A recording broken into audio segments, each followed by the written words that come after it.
خلقني الله تبارك وتعالى وأهل بيتي من نور واحد قبل أن يخلق آدم ب7,000 عام، ثم نقلنا إلى صلب آدم، ثم نقلنا من صلبه إلى أصلاب الطاهرين وإلى أرحام المطهرات. يا رسول الله، فأين كنتم وعلى أي مثال كنتم؟ كنا أشباحا من نور تحت العرش، نسبح الله ونقدسه ونمجده.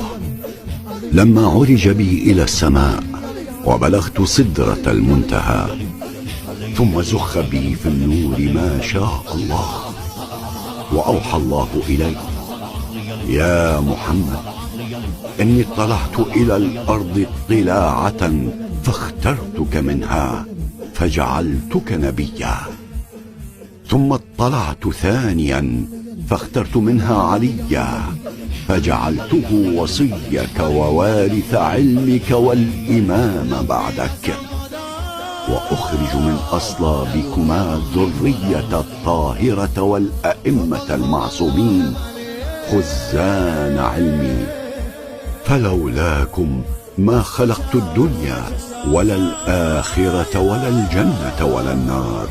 يا محمد، أتحب أن تراهم؟ فقلت: نعم يا رب. فنوديت: يا محمد، ارفع رأسك. فرفعت رأسي فإذا أنا بأنوار علي والحسن والحسين وعلي بن الحسين ومحمد بن علي وجعفر بن محمد وموسى بن جعفر وعلي بن موسى ومحمد بن علي وعلي بن محمد والحسن بن علي ومحمد بن الحسن، الحجة يتلألأ من بينهم كأنه كوكب دري. فقلت: يا رب، من هؤلاء ومن هذا؟